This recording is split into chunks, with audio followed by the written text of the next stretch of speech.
amigos, hoy tengo el honor y privilegio de compartirles una historia de la Biblia y espero que puedan aprender una lección muy valiosa.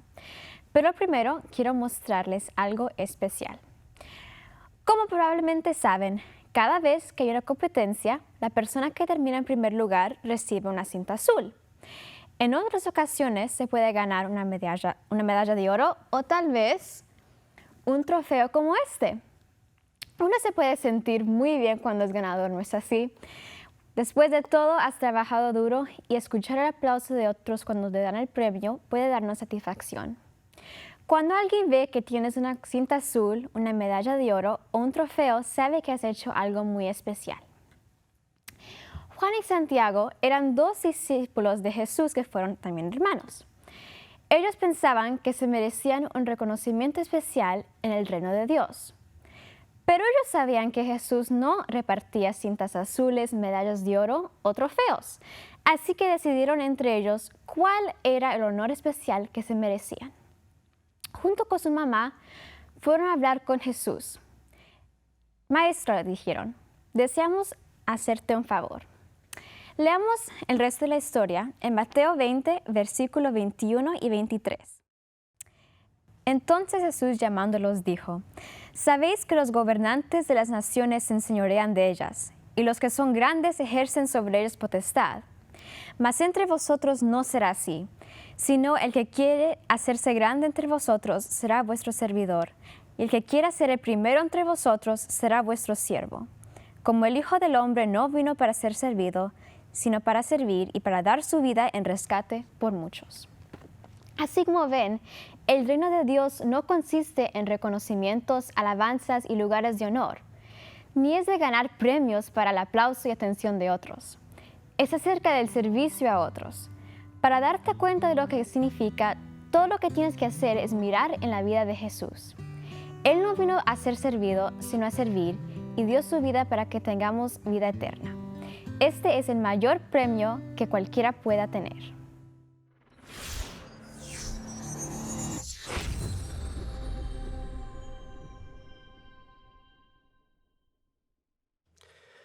Un feliz sábado para todos. Qué gozo saludarte en este día, el día del Señor.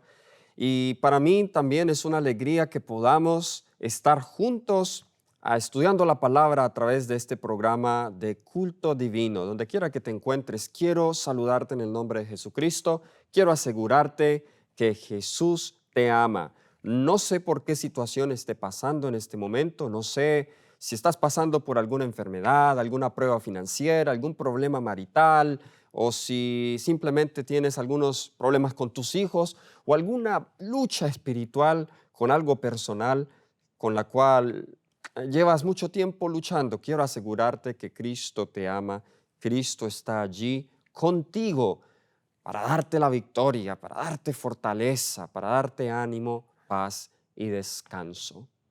En este día, queridos hermanos, amigos, queremos estudiar la palabra de Dios y voy a hacer un estudio del Salmo 8 con Hebreos 2 y vamos a también analizar otros pasajes. Queremos estudiar el plan original que Dios tenía para el hombre y cómo espera restaurarlo a ese plan original y las implicaciones prácticas que eso tiene para nosotros hoy. El título de mi tema es Restaurados al primer señorío y está basado en Miqueas 4:8. El título lo he sacado de allí, aunque necesariamente no vamos a estudiar Miqueas 4:8 en profundidad. Como dije, vamos a centrarnos más en Salmo 8 y en Hebreos 2, pero vamos a hacerlo sin que primero oremos. Así que vamos a orar. Querido Padre Celestial que moras en las alturas de los cielos, a esta hora pedimos que tu Santo Espíritu guíe este estudio y que las palabras que yo hable, Señor, sean palabras de vida para vida.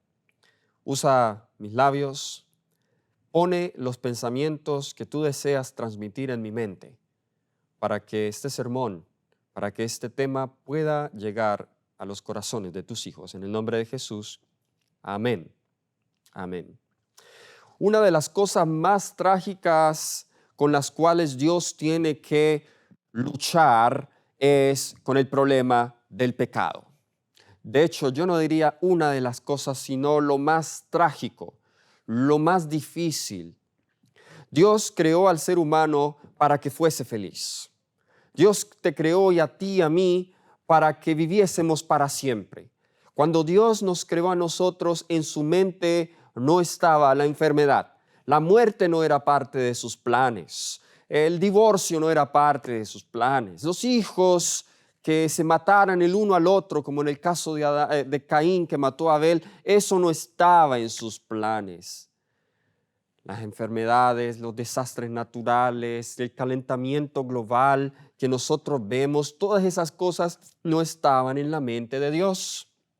Dios crea al ser humano para que fuese feliz. Jesús nos dice en el Evangelio según San Juan, el capítulo 10, el Evangelio según San Juan, el capítulo 10, el versículo 10, encontramos de manera sucinta el propósito por el cual Dios creó al ser humano y también una de las razones por las cuales Jesús vino a esta tierra. El ladrón no vino, dice la palabra de Dios. El ladrón no viene sino para hurtar, matar y destruir. Pero yo he venido para que tengan vida y para que la tengan en abundancia. Ese es el propósito de Dios para ti, querido amigo. Dios desea que tú tengas vida. Dios desea que tú seas feliz. Dios desea que tú disfrutes. Pero ahora no me vayan a malentender, porque esta felicidad, esta alegría, este sentido de superación, Dios no desea que lo obtengamos en una vida de pecado. Porque ahí está el problema. Cuando nosotros pecamos, cuando el ser humano pecó, lo que sucede es que ahora nosotros tenemos aún el deseo de esas cosas que Dios colocó en nuestro corazón en el estado de santidad, pero ahora queremos buscarlas sin Dios y ese es el problema que tenemos. Entonces queremos ser felices sin Dios. Queremos vivir largas vidas sin Dios. Queremos tener matrimonios felices sin Dios. Y las prácticas de amor sin Dios son aberración. Jesús dice, yo he venido para que tengan vida y para que la tengan en abundancia. La razón por la cual he escogido este tema es porque en el último mes he sido tocado profundamente con el dolor y la miseria del ser humano. Muchas cosas han pasado a personas muy cercanas a mí, entre ellas divorcios, entre ellas enfermedades, muerte, que cada vez llego a la conclusión de que quiero que Jesús venga pronto. En realidad cada vez, déjeme decirlo de esta siguiente manera, cada vez siento el deseo más profundo de que Jesús venga pronto y cada vez llego a la conclusión de que el pecado es algo terrible. El Señor cada vez me enseña a odiar el pecado más, porque yo sé que toda esta miseria y este dolor es producto de este ladrón que Jesús menciona acá, este ladrón que dice que vino para hurtar, para matar y para destruir. Ahora, quiero que vayamos a otro pasaje. El tema de hoy, si tú estás viendo este tema y de pronto te sientes tentado a ver solamente una parte y luego vas a cambiar o vas a cerrar el video, te recomiendo que no lo hagas. La primera parte va a ser un poco teológica, técnica.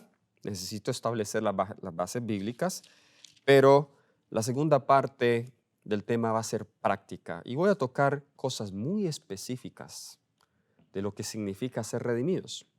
Porque tenemos muchos una idea limitada de lo que significa la redención.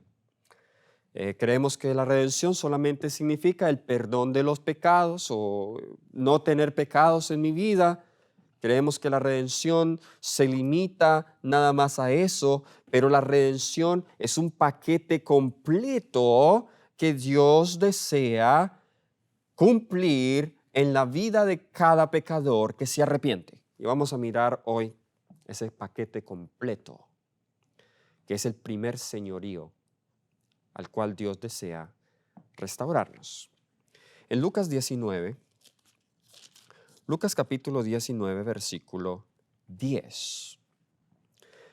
Lucas capítulo 19, versículo 10. Este texto está dentro de la historia de Zaqueo. ¿Ustedes recuerdan la historia? Zaqueo, un publicano de corta estatura, escuchó que Jesús venía, se sube a un árbol, ve a Jesús. Este es un hombre que, aunque era odiado por los de su pueblo, por ser un fariseo, pues él ahora ha experimentado el arrepentimiento, se considera un pecador. Y no solamente eso, sino que Jesús le llama hijo de Abraham.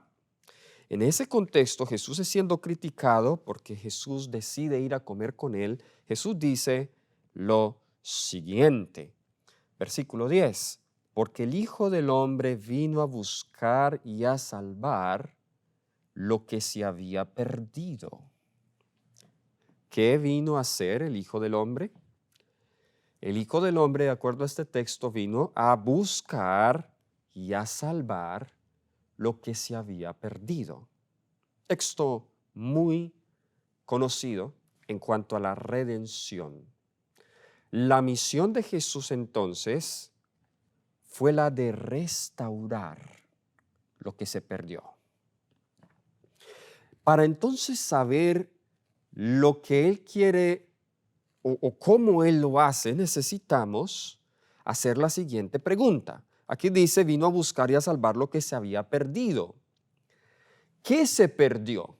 Esa es la primera pregunta que debemos hacernos. ¿Qué se perdió? Bien, el pasaje mismo nos está hablando acerca de Zaqueo. Zaqueo es acusado como un pecador y Jesús no refuta esa acusación. Pero en el versículo 9 Jesús dice, de Lucas 19, hoy ha venido la salvación a esta casa, por cuanto él también es hijo de Abraham. La salvación, es decir, lo que se había perdido necesita ser salvado.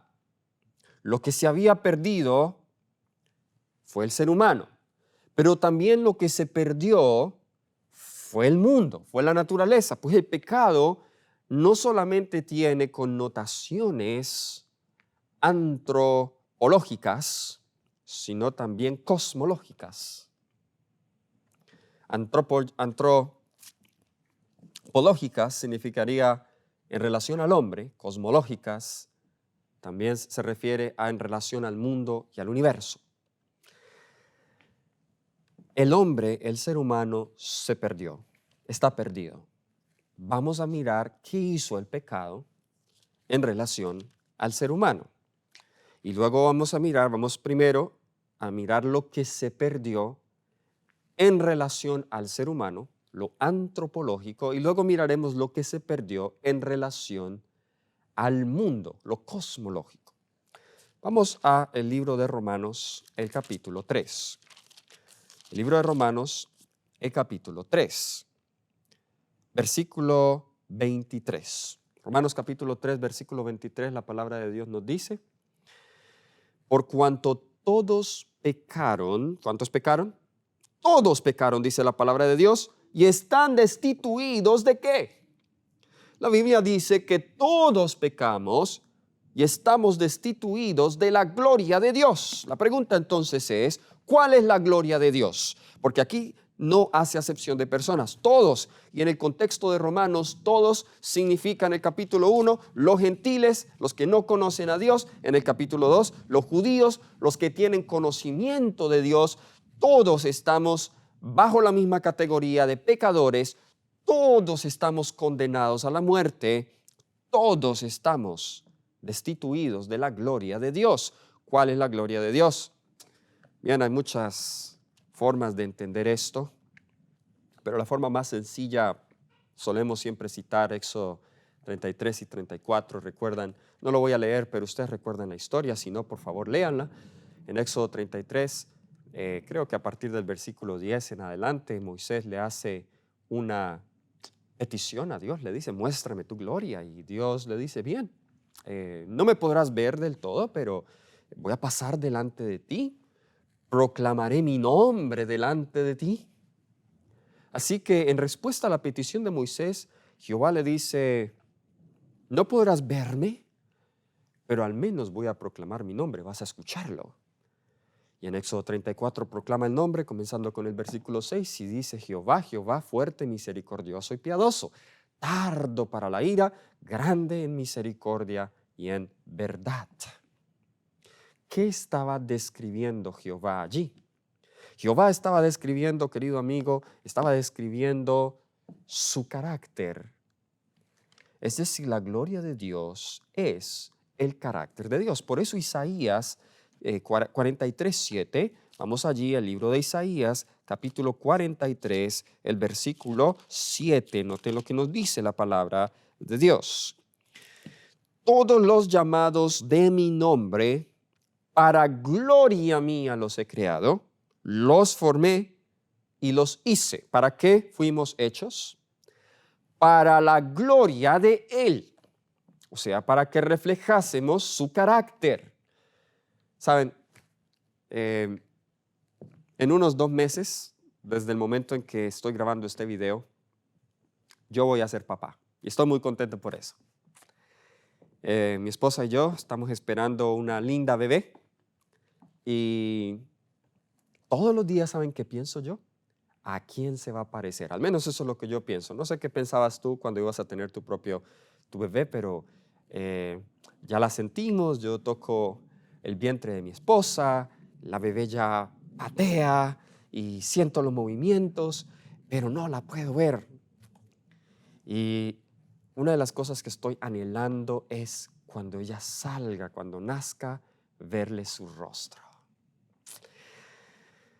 Ahora, esto no nos ha pasado todavía, pero me imagino que te ha pasado a ti, que eres padre o madre. Cuando nace el bebé o cuando está creciendo el hijo y los familiares, los amigos dicen, ese niño o esa niña, mira cómo se parece a la mamá o al papá. El padre como que siente cierta satisfacción, cierto, wow, se parece a mí. Se siente satisfecho, se siente contento, de pronto se siente orgulloso también, bien. Cuando dice que Dios nos crea para su gloria, yo creo que este texto está diciendo para que reflejemos su carácter. ¿Y por qué eso le da gloria a Dios? Porque entre más nos parezcamos a Dios, más alegría traemos a su corazón. Amén. Entonces, como nuestra semejanza a Él le da alegría, por eso glorificamos su nombre. Pero ¿qué hizo el pecado? Volviendo a Romanos 3:23, todos pecamos, estamos destituidos de la gloria de Dios. Es decir, que el pecado borró hasta cierta medida el carácter de Dios en nosotros, la imagen de Dios en nosotros. Allí mismo en Romanos 3, el versículo 10, como está escrito, no hay justo ni aun uno. No hay quien entienda, versículo 11, no hay quien busque a Dios. Versículo 12, todos se desviaron a una, se hicieron inútiles, no hay quien haga lo bueno, ni siquiera hay uno. ¿Qué significa ser justo entonces o injusto? Porque dice no hay justo, o sea, todos somos injustos, y luego el versículo 12 dice no hay quien haga lo bueno, ni siquiera uno. Justicia tiene que ver con hacer lo bueno, injusticia es hacer lo malo. Entonces, en nuestra condición pecaminosa no podemos hacer lo bueno. La voluntad entonces ha sido hasta cierta medida, sin la gracia de Cristo, ha sido limitada, pues no podemos hacer lo bueno sin Cristo. Ahora, estamos viendo entonces que el pecado ha borrado la imagen de Dios en nosotros, nos ha imposibilitado obedecer, hacer lo bueno. Vamos a otro texto, Romanos capítulo 8. Vamos a Romanos el capítulo 8, versículo 7. Romanos capítulo 8, versículo 7 dice, por cuanto los designios de la carne son enemistad contra Dios, porque no se sujetan a la ley de Dios, ni tampoco pueden. Y los que viven en la carne no pueden agradar a Dios. Nótese que los designios de la carne son enemistad contra Dios. Cuando pecamos nos volvemos enemigos de Dios. Por eso Dios tuvo en Génesis 3:15 que colocar enemistad entre nosotros y la serpiente, porque naturalmente entre nosotros y la serpiente es amistad. Naturalmente eso es lo que nosotros encontramos. Así que Dios tiene que colocar enemistad en mi corazón para hacerse amigo mío y que yo me haga enemigo del diablo. Por cuanto los designios de la carne son enemistad contra Dios, porque no se sujetan a la ley de Dios, ni tampoco pueden, no pueden, sin Cristo. Ahora vamos al Salmo 8. Dijimos que íbamos a estudiar el Salmo 8, porque el Salmo 8 va ahora a hablar no solamente de lo antropológico, sino de lo cosmológico. Cuando Dios creó al ser humano, no solamente le dio su imagen y semejanza, pero también le dio dominio, le dio señorío. Salmo capítulo 8. Noten lo que nos dice la palabra de Dios. Versículo 1. Oh Jehová, Señor nuestro, cuán glorioso es tu nombre en toda la tierra. Has puesto tu gloria sobre los cielos. De la boca de los niños y de los que maman fundaste la fortaleza, a causa de tus enemigos, para hacer callar al enemigo y al vengativo. Cuando veo tus cielos, obra de tus dedos, la luna y las estrellas que tú formaste, digo, ¿qué es el hombre para que tengas de él memoria? ¿O el hijo del hombre para que lo visites? Le has hecho poco menor que los ángeles, lo coronaste de gloria y de honra, le hiciste señorear sobre las obras de tus manos, todo lo pusiste debajo de sus pies, ovejas y bueyes y todo ello. Y asimismo las bestias del campo, las aves de los cielos y los peces del mar, todo cuanto pasa por los senderos del mar. Oh Jehová, Señor nuestro, cuán grande es tu nombre en toda la tierra. Qué hermoso salmo. A ver, analicemos algunos aspectos de este salmo. Claramente podemos ver que este salmo es un salmo de alabanza a Dios por la gloria suya, como se ve en la naturaleza, pero también es un salmo de alabanza a Dios por la honra que Él le ha dado al hombre. Nótese en algunos puntos. El versículo 1 nos dice que Él ha puesto su gloria sobre los cielos. Ya dijimos que es gloria, es decir, que la naturaleza, la creación, también refleja la gloria de Dios. Igual que el hombre fue afectado por el pecado y perdió la gloria de Dios, la creación hasta cierto punto también ha perdido la gloria de Dios. Por eso Romanos 8, volvamos allá, no perdamos Salmo 8, pero volvamos a Romanos 8, encontramos las siguientes palabras aquí, en el versículo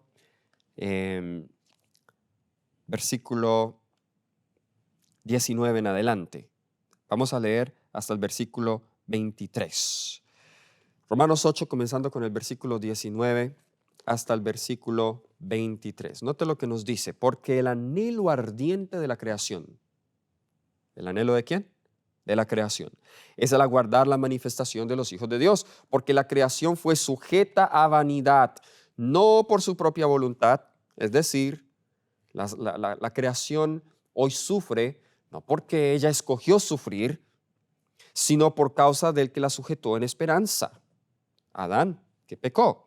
Porque también la creación misma será libertada de la esclavitud de corrupción a la libertad gloriosa de los hijos de Dios. Noten aquí que en el plan de la redención también se incluye la restauración de la creación. Por eso digo que tiene también implicaciones cosmológicas. Porque sabemos, versículo 22, que toda la creación gime a una, y a una está con dolores de parto hasta ahora. ¿Cómo vemos eso? ¿Cómo la creación gime? Oh, la creación gime por la contaminación que el hombre hace en ella. La creación gime por el maltrato de la especie animal, por las animales y muchas especies extintas.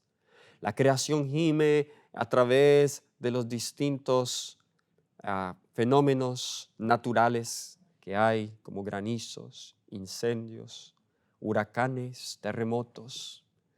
La creación está fuera del equilibrio. Los polos se derriten, los niveles de las aguas aumentan. La calidad del aire cada vez es es peor.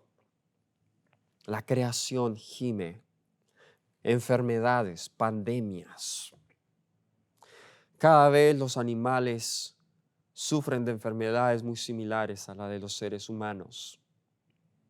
La creación gime. En la propiedad donde vivo hay unas ovejas. Y para mí fue algo que me causó mucha tristeza. Dios me ha dado muchas lecciones cuidando de ovejas. Me está dando la experiencia que tuvo Moisés cuidando las ovejas de Jetro. Algún día espero compartir un sermón solo de lecciones aprendidas como pastor de ovejas literales. Pero una de ellas es cuando uno de los carneros que teníamos murió de una infección en los pulmones. Qué doloroso fue eso. Yo lo veía, su muerte fue muy lenta, tan indefenso. Hicimos lo que pudimos para salvarlo, no pudimos. Tan indefenso, pero no salía de su boca ningún quejido.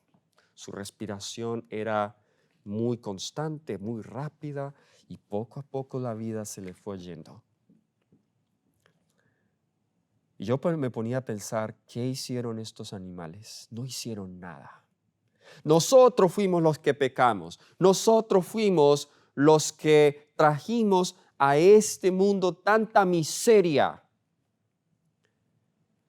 Cuán egoísta es el ser humano, que no piensa que cuando pecamos, nosotros no solamente sufrimos, sino toda la creación sufre. Aquellos más cercanos a ti se ven directamente afectados. Y entonces surge la pregunta que muchas personas se hacen: si existe un Dios, ¿por qué cosas malas le suceden a cosas buenas? Aquí está la respuesta. Porque el pecado es un problema universal y justos e injustos nos vemos afectados. Y ya leímos en la Biblia, en realidad, sin Cristo no hay ningún justo. Todos tristemente tenemos que sufrir de las consecuencias de mis pecados o de las consecuencias de los pecados de otros. Pero de ninguna manera nos podemos escapar de ese sufrimiento. Es una realidad cruda. Lo sé. Me ha costado entenderla. ¿Por qué yo tengo que sufrir por lo que hace otro? Pero Dios va a restaurar la creación. Volviendo a Salmo 8. Me quiero concentrar aquí en el versículo 3 y 4. Dice: cuando veo tus cielos, obra de tus dedos. Hagan el ejercicio, salgan en la noche cuando el cielo esté despejado, mira las estrellas, la luna, las estrellas que tú formaste, y mira a ver si tú te sientes inspirado a hacer la pregunta que hizo David en el versículo 4. Digo, ¿qué es el hombre para que tengas de él memoria? Y el Hijo del Hombre para que lo visites. Verbo importante en el Antiguo Testamento, visitar. El mismo verbo poket que encontramos en el segundo mandamiento, visita la maldad de los padres sobre los hijos. Cuando Dios visitó al hombre. Porque aquí David dice, él se ve sorprendido. Bueno, un universo tan vasto, tan grande. Tu creación es tan grande, Señor. ¿Qué soy yo ¿Qué somos nosotros? Para que pienses en nosotros, tengas memoria y aún peor, para que nos visites. Yo creo que David proféticamente vio cuando Jesús vendría como hombre a visitarnos. Y luego dice, le has hecho poco menor que los ángeles. Lo coronaste de gloria y de honra.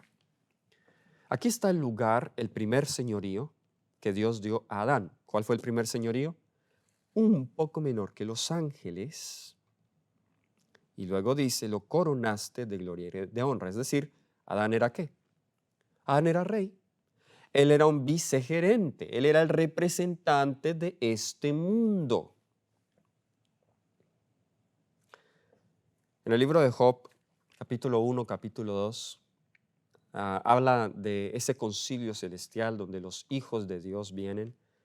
Y yo creo que esos hijos de Dios que hablan allí son los representantes de otros mundos. A Adán también se le llama hijo de Dios. En Lucas 3, en la genealogía de Lucas 3, Adán se le llama hijo de Dios. Adán era el representante original de esta tierra, pero Adán perdió ese dominio. ¿Cómo perdió Adán ese dominio? Vamos al libro de Lucas, el capítulo 4. Lucas, el capítulo 4. Y vamos a leer el versículo 5 y 6. Este es el diablo tentando a Jesús y note lo que dice el diablo. Y le llevó al diablo a un monte y le mostró en un momento todos los reinos de la tierra.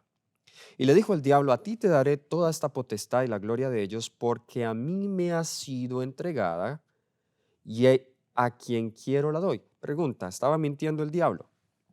No. Hasta cierto punto estaba diciendo la verdad, solo que se le estaba olvidando que por encima de Adán estaba Dios. ¿Quién le entregó a él los reinos de la tierra? Adán se los entregó. Si tú postrado me adoraras, todos serán tuyos. Entonces Adán perdió ese primer señorío, se lo entrega al diablo y ahora el diablo dice que se lo quiere dar a Jesús si Jesús lo adora. ¡Qué cretino! Pero Jesús le responde, versículo 8, vete de mí, Satanás, porque escrito está, al Señor tu Dios adorarás y a Él solo le servirás. Ahora, vamos a Hebreos 2, porque aquí el autor de Hebreos, Pablo, cita de nuevo el Salmo 8. En el Salmo 8 está hablando de Adán. Pero aquí en Hebreos 2 va a hacer Pablo un paralelo entre Adán y Jesús, el segundo Adán. Noten lo que nos dice comenzando con el versículo 5. Hebreos capítulo 2, versículo 5. Porque no sujetó a los ángeles del mundo venidero, acerca del cual estamos hablando. Qué interesante. Dios no le da a los ángeles ese primer, no coloca nada bajo sujeción de ellos. ¿Okay? Acerca del cual estamos hablando. Pero alguien testificó en cierto lugar diciendo, ese alguien es David, que es el hombre para que te acuerdes de él, o el hijo del hombre para que lo visites. Le hiciste un poco menor que los ángeles, le coronaste de gloria y de honra, le pusiste sobre las obras de tus manos, todo lo sujetaste bajo sus pies. Ahora, quiero dejarte una tarea. Estoy leyendo la versión Reina Valera del 60. Si tú lees este texto en otras versiones o si tienes la posibilidad de mirar en el griego, hay una frasecita aquí adicional que Pablo añade que no está en el Salmo 8. A donde dice en el versículo 6, en el versículo 7 le hiciste un poco menor que los ángeles. Hay una frase que no la pusieron aquí en la traducción, en otras traducciones sí está, que dice por poco tiempo, for a while, for a little while. Le hiciste por poco tiempo o por un rato menor que los ángeles. Eso implica entonces que no era el propósito de Dios que Adán y el ser humano siempre fuesen menor que los ángeles. ¿Saben por qué? Yo creo que Dios quería darle a Adán y a sus descendientes el lugar que Adán y sus ángeles dejaron vacantes en el cielo. Ya que mi sermón no es al respecto de ese tema, no les puedo dar las evidencias del espíritu de profecía de la Biblia al respecto, pero si usted está interesado en ese tema, pueden escribirnos y yo puedo compartir mis notas. Pero yo he llegado a esa conclusión. Por falta del tiempo, como les dije, no puedo expandir en ese tema. Lo hizo por poco tiempo. Pero donde me quiero concentrar es aquí, donde dice, le pusiste sobre las obras de tus manos, todo lo sujetaste bajo sus pies. Sigue diciendo, versículo 8, porque en cuanto le sujetó todas las cosas, nada dejó que no sea sujeto a él. Pero todavía no vemos que todas las cosas le sean sujetas. ¿Por qué todavía no vemos que todas las cosas le sean sujetas? Porque él perdió esa sujeción.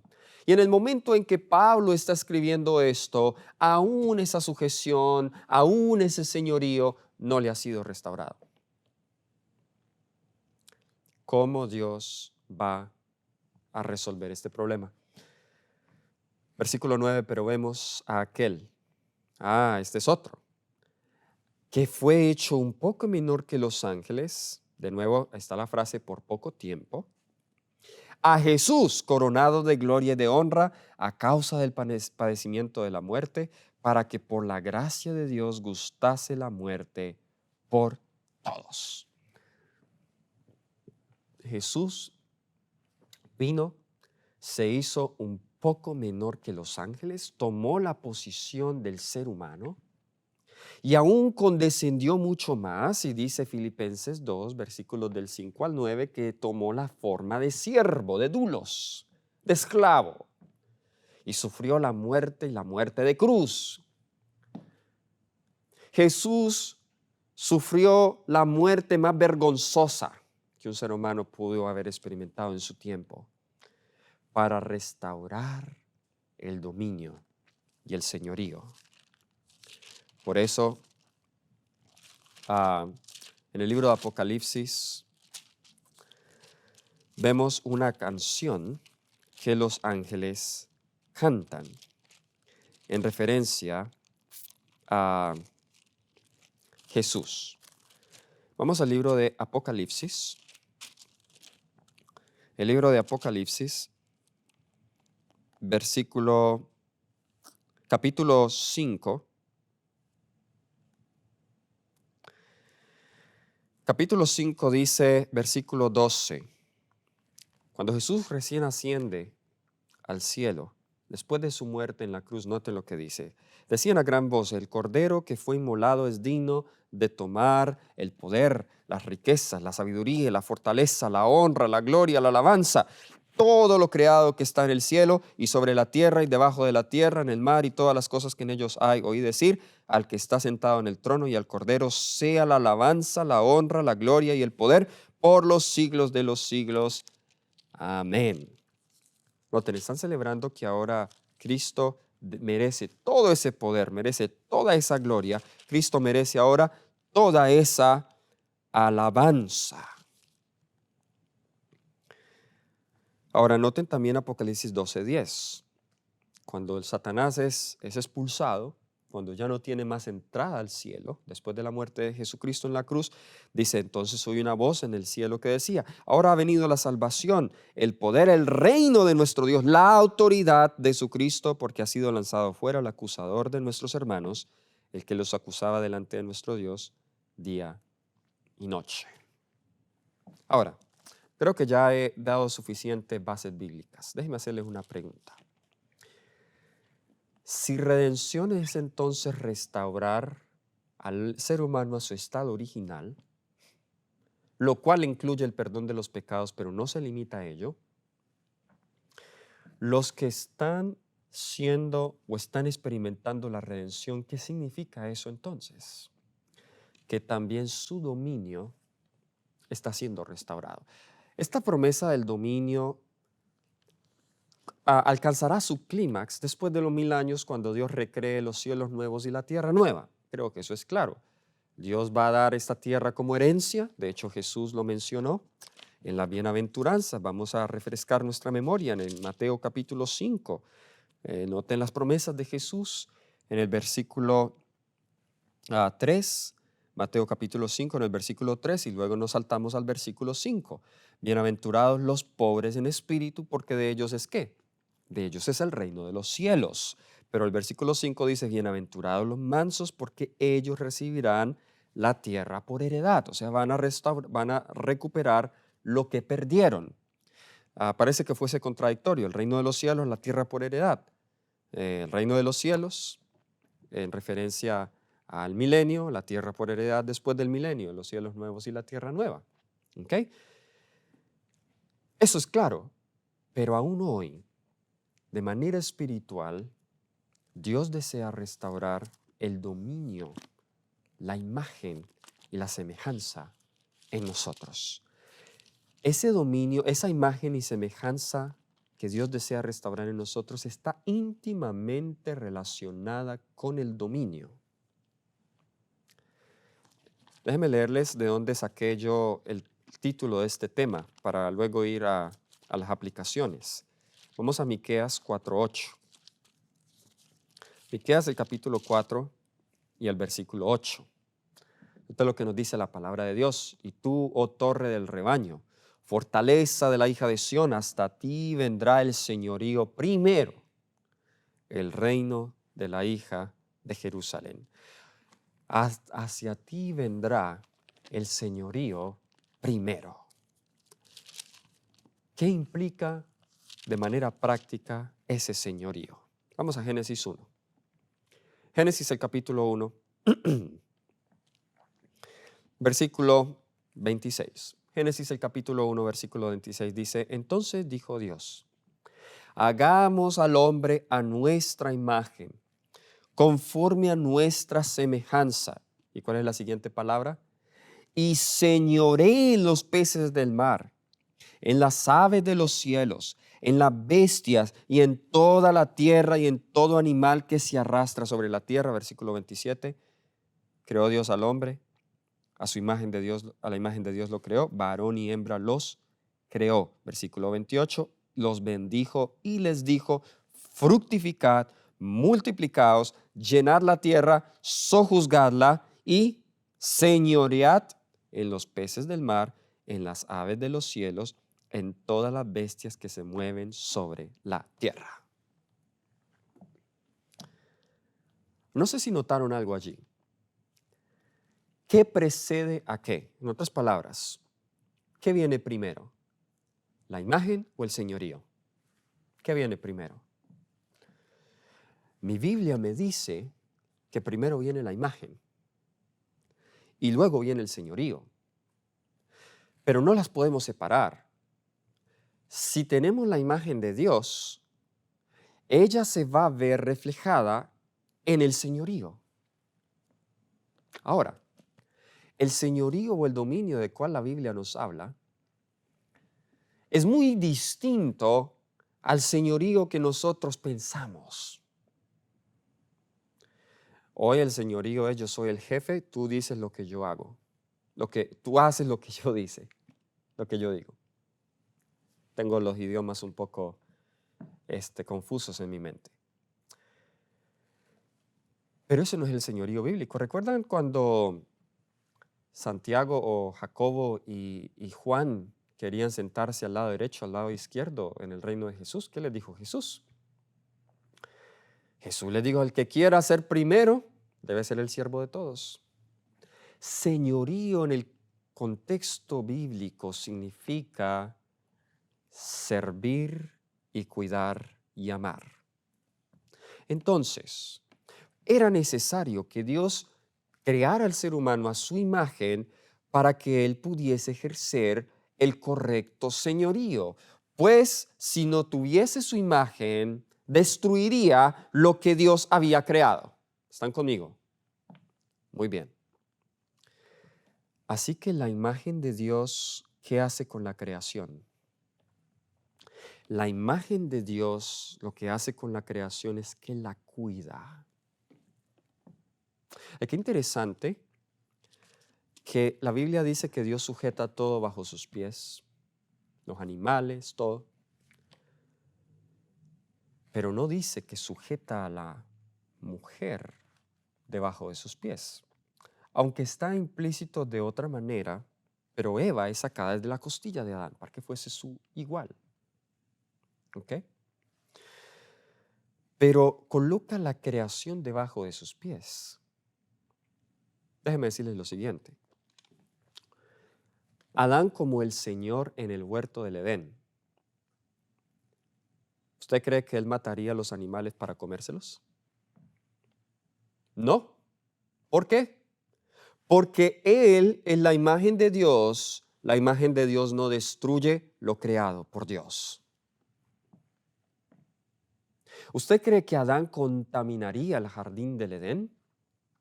No, porque la imagen de Dios, al ejercer el correcto señorío, cuida, preserva, no contamina. Para mí me es muy triste ver cristianos que arrojan basura al lado de la calle o mientras manejan y lo tiran por la ventana. ¿Han visto a veces aquellos que tienen placas de Jesús, amo a Jesús, pero tiran la basura? Aquellos no entienden Génesis 1 y 2. La imagen de Dios no contamina el medio ambiente. La imagen de Dios cuida. Entonces esto de redención va más allá que el cuidado de los pecados. La imagen de Dios, y esto para nosotros como adventistas es mucho más relevante. La imagen de Dios no mata a los animales y hace un festín con ellos en situaciones normales. Y noten que estoy enfatizando eso. Entendemos que habrá situaciones especiales, una persona es pobre, está en un lugar donde no puede conseguir alimentos, pero en el plan que Dios tiene para nosotros, aún antes de que literalmente se restaure ese dominio en nosotros, Dios quiere llevarnos lo más cercano posible al Edén. Leerles algunas citas del Espíritu de Profecía. Déjenme leerles algunas citas del Espíritu de Profecía. Esta cita la encontramos en el libro de, Consejo sobre régimen alimenticio, página 69. Dice, los que son esclavos del apetito no alcanzarán a perfeccionar el carácter cristiano. Y a medida que nos acerquemos al fin, la tentación a complacer el apetito será más poderosa, más difícil de vencer. Una de las cosas más difíciles es tocarle a las personas el plato de comida. Bien difícil es. Ahora, noten, para mí es muy interesante que Jesús, la primera tentación de Jesús haya sido la tentación sobre el apetito. ¿Por qué? Ellen White comenta en Deseado a todas las gentes, página 92, para Cristo como para la santa pareja del Edén, el apetito fue la base de la primera gran tentación, precisamente donde empezó la ruina. ¿Dónde comenzó la ruina? Apetito, comer del árbol. Debe empezar la obra de nuestra redención. Así como por haber complacido el apetito, Adán cayó, por sobreponerse al apetito, Cristo debía vencer. Es importante esto. Claro que sí. Noten esta otra cita. Ministerio de Curación, página 242 y 243. Saben, ustedes pueden leer un poco de la historia de Ellen White en su proceso de dejar la carne. Una de las cosas que más le duró a ella o le costó fue dejar el pescado. Pero fue en un congreso cuando ella estaba en Australia, cuando una mujer católica vino a este congreso y algunas personas estaban comiendo carne, y entonces ella le dijo a Ellen White, le dijo llorando, le dijo, no puedo entender por qué ustedes son tan crueles y le quitan la vida a los animales para disfrutar de ellos. Y luego ella les decía que por favor piensen en el sufrimiento de los animales. Ellen White dice que se sintió reprendida por esta mujer católica, que de ahí en adelante ella aún el pescado lo descartó de su dieta. En los 1890. Ya la próxima década, ella escribió un libro, en 1905 sale este libro, Ministerio de Curación, y ella dice lo siguiente, aún ni siquiera por razones espirituales o morales, pero al menos hazlo por razones éticas. Los males morales derivados del consumo de la carne no son menos patentes que los males físicos. Dos tipos de males, los morales y los físicos. La carne daña la salud y todo lo que afecta al cuerpo ejerce también sobre la mente y el alma un efecto correspondiente. Pensemos en la crueldad hacia los animales que entraña la alimentación con carne y en su efecto en quienes los matan y en los que son testigos del trato que reciben. ¿Cuánto contribuye esto a destruir la ternura con que deberíamos considerar a estos seres creados por Dios? En el primer señorío, Adán no quitaba la vida de los animales. Por eso es que el mundo está como está, porque hemos perdido la imagen de Dios y sin la imagen de Dios estamos, en vez de preservar, estamos destruyendo la creación. Miren esta otra cita, muy fuerte. Y a veces estas citas yo dudo a veces en leerlas, y eso que son inspiradas, porque no quiero sonar fanático. Yo creo que he puesto los principios. Entiendo las excepciones a la regla, aquí no estoy obviando nada de eso. Pero las citas son muy claras. Consejos sobre régimen alimenticio, página 454. Las hortalizas, las legumbres, las frutas y los cereales deben constituir nuestro régimen alimenticio. Ni un gramo de carne. Ahora, cuando ya dice carne, lo primero que muchos piensan es, carne roja. No, carne de todo tipo. Sea pescado, pollo, carne de res. Ni un gramo de carne debiera entrar en nuestro estómago. El consumo de carne es antinatural. Hemos de regresar al propósito original que Dios tenía en la creación del hombre. Qué interesante. ¿A dónde nos está mandando ella? Al propósito original. Noten esta otra cita, Consejo sobre régimen alimenticio, página 553. Por precepto y ejemplo, demuéstrese claramente que el alimento que Dios dio a Adán en su estado sin pecado, Génesis 1:29, es el mejor para el consumo del hombre que procura recuperar ese estado sin pecado. Redención, hermanos, no solamente te asegura la vida eterna, el perdón de los pecados, pero la redención trata de darte la mejor calidad de vida mientras estamos en este lado del cielo. Ese es el resumen de mi sermón. Sí, eso no significa que no nos vamos a enfermar, no, eso no significa nada de eso, eso significa que tendremos la mejor calidad de vida en el contexto de sufrimiento y de muerte en el cual nosotros estamos. El dominio que Dios da al hombre significa ser buenos mayordomos, no solamente con la salud, sino con los recursos, con el dinero, con la naturaleza. Significa que si yo soy la imagen de Dios, no voy a pisotear a mi esposa, no voy a ser brusco con ella.